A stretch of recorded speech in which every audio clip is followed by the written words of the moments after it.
तीसरे विधान अनुसार वो परमात्मा पहले तो कहीं प्रकट हो जाते थे, क्योंकि पहले कन्वेंस थी नहीं, अक्षेत्र के लोग दूसरे अक्षेत्र को नहीं जानते थे, और साधु संत आते थे। कई साधु संत ऐसे होते थे जो अपना परिचय ही नहीं देते थे, और भक्त भी ज़्यादा जानने की चेष्टा नहीं किया करते थे। तो इस प्रकार परमात्मा रहा करते थे एक संत के रूप में। रंका, बंका एंड वंका और नामदेव तथा अन्य ग्रामीण गांव के लोग बहुत से उनके शिष्य बने थे। अब नामदेव जी को परमात्मा ने ओम मंत्र दिया था। ओम नाम का जाप वो पहले ही करता था, भगवान की शरण में आने से पहले ही। तो उसके आधार से वो क्या कर रहा था, एक दिन परमात्मा कबीर भगवान जो है उन्होंने अभी आकर के ये सब पूरे मंत्र डिक्लेयर करने थे, पहले नहीं करते थे। वो पहले तो अपने वचन से, आशीर्वाद से, धर्म भंडारे करवा के उनकी बैटरी चार्ज कर देते थे कि इनको मनुष्य जीवन मिलते रहे। तो उसमें नामदेव जी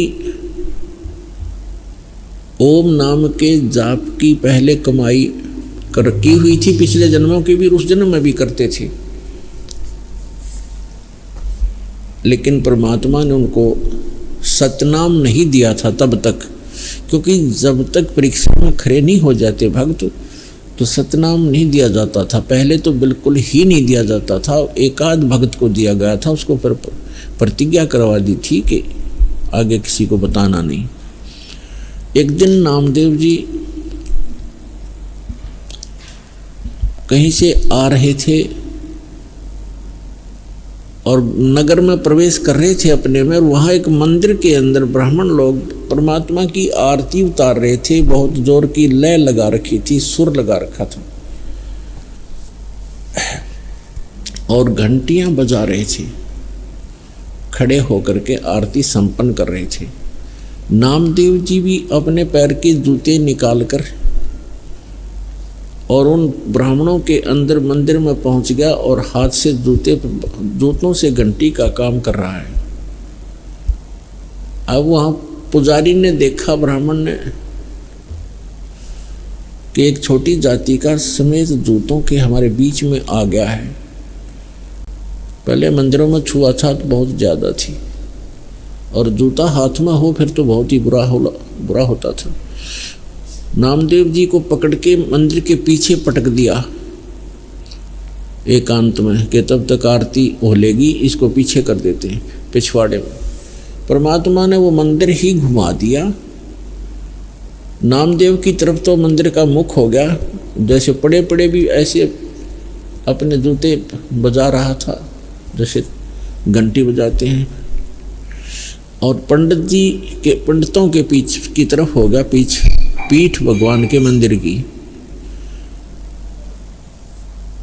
इतना कुछ होने के बाद भी उनके अकल में ठिकाना नहीं आई कि ये महापुरुष है और तुम फॉर्मेलिटी करते हो। जिस मंदिर को तुम सही मान रहे हो वही घूम गया, जिसके लिए फिर भी अकल ठिकाना नहीं आई। हम इतने अहंकारी और अज्ञानी व्यक्ति हो जाते हैं अपने स्वार्थवश। नामदेव की तरफ कोई ध्यान नहीं उन्हें रहा, बल्कि उसको उठाकर भगा दिया वहाँ से।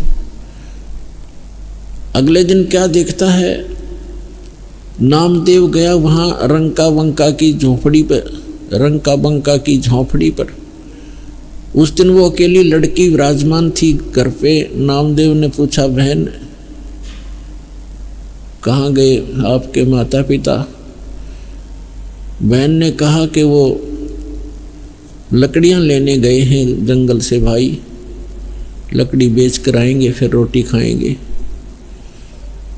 तो आप क्या कर रहे हो? नामदेव ने पूछा, आप क्या कर रहे हो? लड़की ने बताया कि मैं गुरु जी के हाथ का चोट लग गई कल, उसके लिए पट्टी बना रही हूँ। और नामदेव, भाई कुछ ध्यान कर, तो कुछ आगा पीछा नहीं देखता है, भगवान को दुखी मत कर ज़्यादा। गुरु जी को कल तेरे मंदिर को घुमाने गए थे भगवान गुरु जी, और उनके हाथ में चोट लग गई। कल तू वहाँ क्यों, क्या मतलब था तेरा जाने का उस मंदिर में जो भगवान ने मना कर रखा है कि इन मंदिरों में कुछ नहीं है, और तू फिर भी वहाँ पहुँच गया है तेरी इज्जत रखने के लिए। गुरु जी का हाथ का चोट लगी, वो मंदिर फेरा था। अब वो उसका यकीन नहीं हुआ कि गुरु जी तो वहाँ दिखाई नहीं दे रहे थे कहीं पर भी। कहने लगी कि कब जाएगी गुरु जी के पट्टी बांधने, कभी जा रही हूँ, आ मेरे साथ। नामदेव साथ गए। गुरु जी के दोनों हाथों को लड़की ने पट्टी बांध दी। तब नामदेव चरणों में गिर गया कि भगवान गलती होगी मुझसे, हे परमात्मा आगे से ऐसी गलती नहीं करूँगा, मैं आपकी मर्यादा रखूँगा। परमात्मा ने कहा बेटा जब तक भक्ति ठीक नहीं करोगे और मर्यादा में नहीं रहोगे, ठीक है भगवान तो साथ रहेगा, भगत के काम भी करता रहेगा, लेकिन मोक्ष से वंचित रह जाओगे। एक दिन क्या हुआ कि रंका बंका की स्थिति बहुत खराब थी, बीमार हो गए, लकड़ी भी तोड़कर नहीं ला पा रहे थे। 1-2 दिन आहार को भी हो गए थे। फिर तीसरे दिन वो लकड़ी तोड़ने के लिए चले थे। जंगल से लकड़ियां तोड़कर लाते थे, बेचकर रोटी खाते थे, भक्ति करते थे। नामदेव ने भगवान से कहा, गुरुदेव से, कि गुरुजी आपके भक्त रंका और बंका बहुत ज़्यादा निर्धन हैं, थोड़ा धन दे दो उनको। परमात्मा बोले भाई धन तो दे दूं पर वो लेना नहीं चाहते। उनको पता लग गया है कि ये धन अच्छा नहीं है, असली धन वो इकट्ठा कर ही रहे हैं। कबीर सब जग निर्धना धनवंता ना कोय, और धनवंता सो जानिए जिस पर राम नाम धन होए।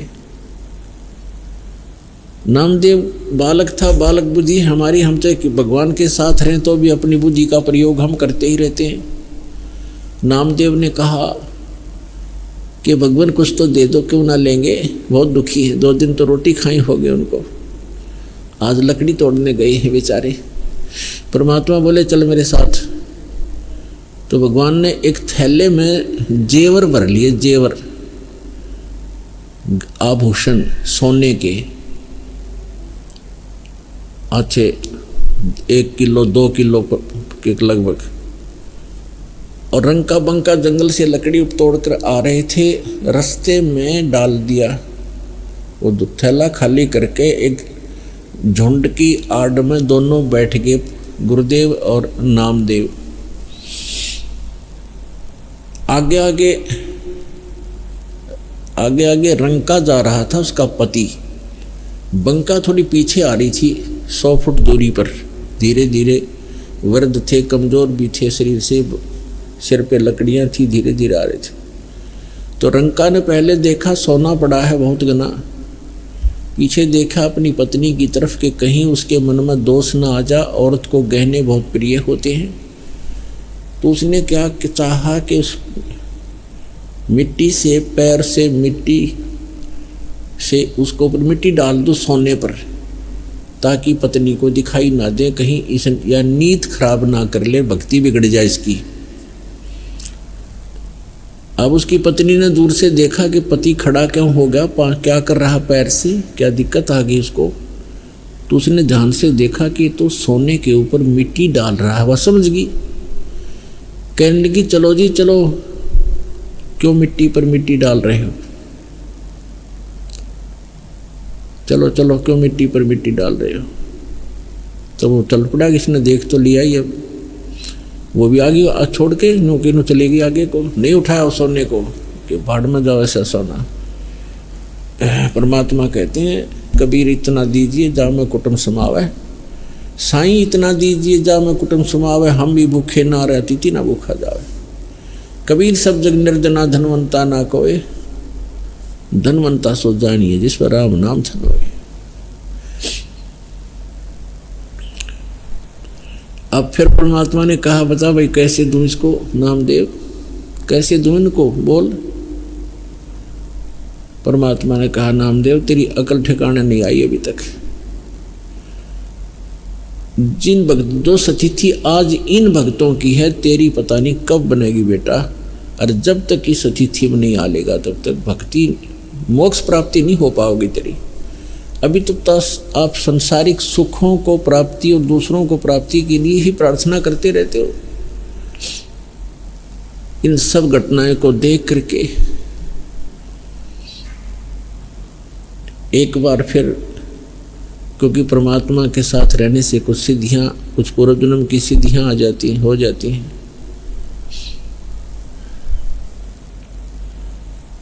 तो इस प्रकार पुण्यात्माओं नामदेव जी को फिर परमात्मा ने पुनः उपदेश दिया, दोनों मंत्र दिए, तब उस पुण्यात्मा का मोक्ष हुआ।